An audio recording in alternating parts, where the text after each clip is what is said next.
do a great unveil for you for our 40th anniversary of this museum. If you don't know me, I'm Beverly Childs. I'm the executive director here. And with me tonight in another part is Dustin Norris, our curator. We are so excited that we have a museum here that Anderson County supports and has for 40 years. And tonight we are celebrating. Thank y'all for coming out tonight. There's a lot going on in Anderson, but we appreciate you being here. It is the 40th anniversary of the museum, and this is a treasure for Anderson County. We hope everybody takes advantage of it. There's always something new to see, something new going on, and I can tell you that we have the best museum staff in the state of South Carolina. Beverly raises the majority of the money that you see for the exhibits. Dustin works hard. Dustin's hiding somewhere so he can turn the lights on.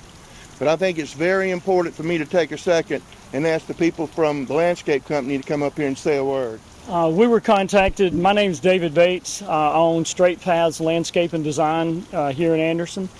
We are a landscape design build company, and we were contacted by the folks at Warren Lesh when they were refurbishing the fountain down in Charleston. They had contacted us and asked us to get the water portion of the fountain back on.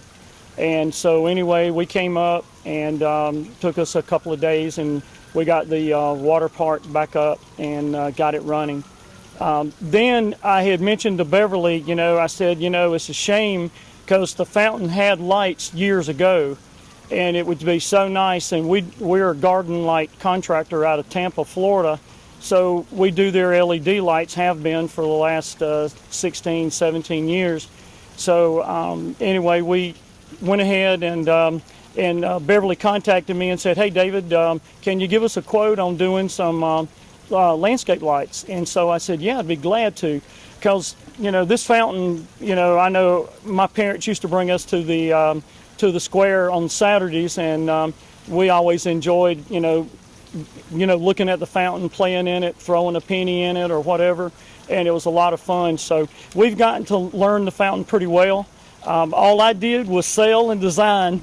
My son Jared's the one that actually did the hard work. He's the one that found everything and installed everything, so and he did a great job on the install. So I hope the citizens of Anderson County realize what they really got here, and we appreciate the opportunity to work with Beverly and Dustin. It was a lot of fun, a lot of challenge too. But anyway, we thank you and we appreciate it. Yeah, I'm Jared Bates. Working on this fountain was an honor and a privilege, and it was also a challenge too, just trying to work on a fountain that's over 100 years old. But anyway, we were able to get through it, and I'm glad we're here tonight for the unveiling, and I hope it'll last for years to come.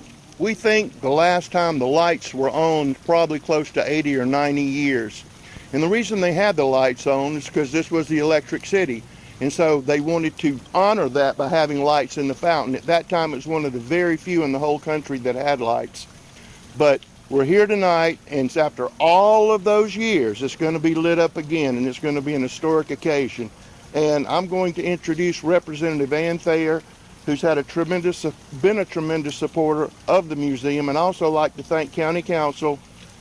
In this project, we probably have $250,000 because to them, the preservation of history is one of the most important things that we can do, and we're going to see the results of it in just a minute. Ann? Thank you. Thank you so much, and I am so privileged to be here on behalf of the state of South Carolina. And many of you may not know, but I was actually born and raised in Greenville, and certainly a piece of my heart will always be there. But there is no place like Anderson County. It's an amazing night in Anderson County tonight. We have the soiree going on. Everybody's been out seeing friends and co-workers, and it makes us realize what an awesome community this is that we live in. And not only that, the museum embodies all of that. We come here to remember things of the past and to learn things, and I actually had the opportunity to come several months ago to the grand opening of the Veterans exhibit, and I just have to tell you, I was blown away. And, you know, all of this is because of the hard work of Beverly Childs. She does an amazing, amazing job, she and her staff.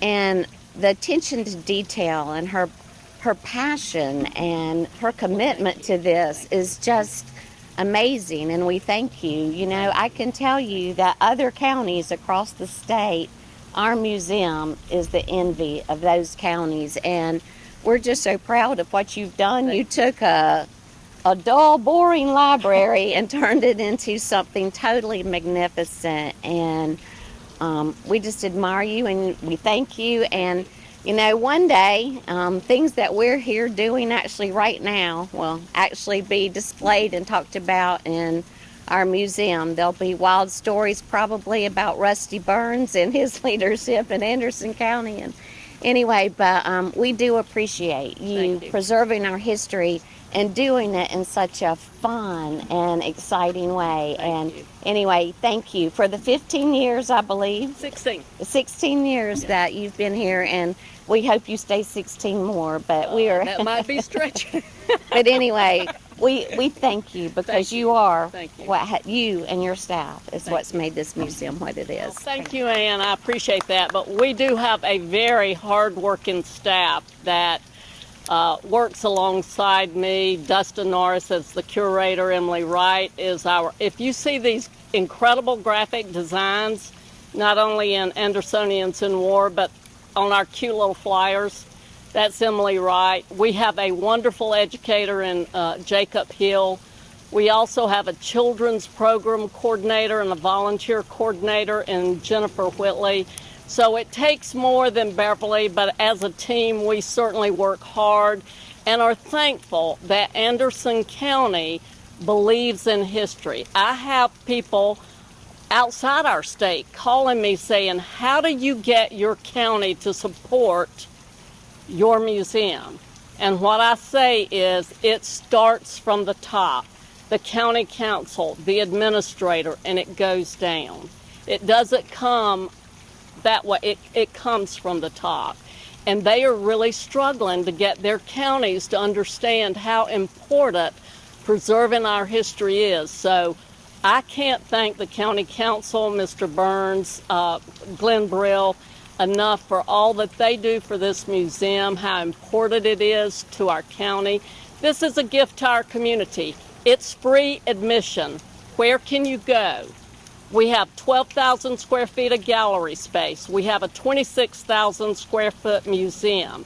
We have 25,500 artifacts cataloged in a database. We probably have another 4,000 that aren't cataloged.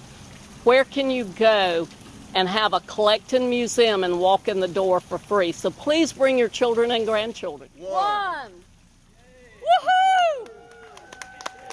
It's been about 80 or 90 years since the fountain had lights. So thank you, Anderson County, for putting lights in our fountain again. Well, we know that it was cast in 1905, and it was a civic project that was kind of begun, led, I guess you might say, by Pearl Fant and some of the other civic organizations of the Anderson in that day. And it was part of a larger effort that was ongoing to beautify downtown Anderson and sort of turn the town into a destination. So the fountain was kind of a centerpiece of that at the square. All the tropical plants that you hear about and read about, those were also part of the plan too. But it was kind of a fixture of the square central to downtown Anderson for a number of years. Moved right around the courthouse for at different locations, one of which was in what was once called Johnson Park, still in that vicinity, until eventually the decision was made to dismantle the fountain and put it into storage. That was early 70s somewhere? Thereabouts. There's still some haziness about exactly when everything was brought down as far as I know. But during the 90s, I know that it was being held in storage, and that was during this time when the museum was trying to find a more permanent home for its broader collection. And by the late 90s, restoring the Robert Anderson Fountain was one of the biggest initiatives that the museum had.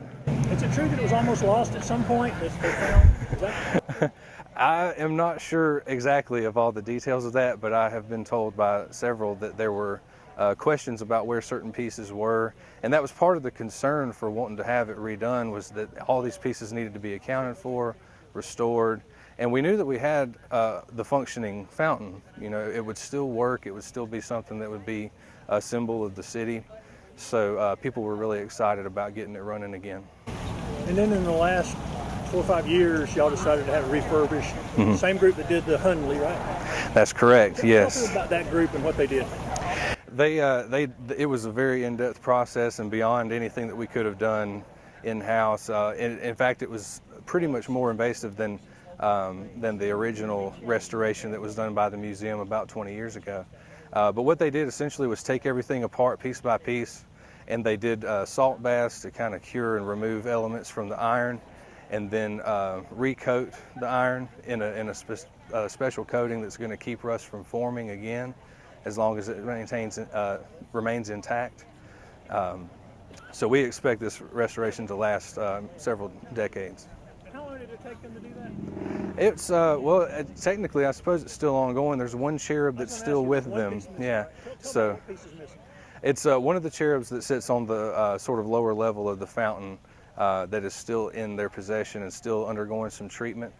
It was in some of the worst condition of other pieces. It had a lot of sodium and calcium deposits and things that they're trying to draw out with those baths. So it's soon to be brought back. Don't have a timeline on it? Well, not quite yet as far as I know, but in the next few months. You know, I don't know who came up with the original idea, but it's definitely something that's been talked about a lot around here, because the fountain, one of its kind of claims to fame was that it was one of the first ironwork fountains to be wired with lights when it was installed. And especially, as was said tonight, we're the Electric City. We think it's very fitting to bring that part of its history back here while we can enjoy the fountain here at the museum.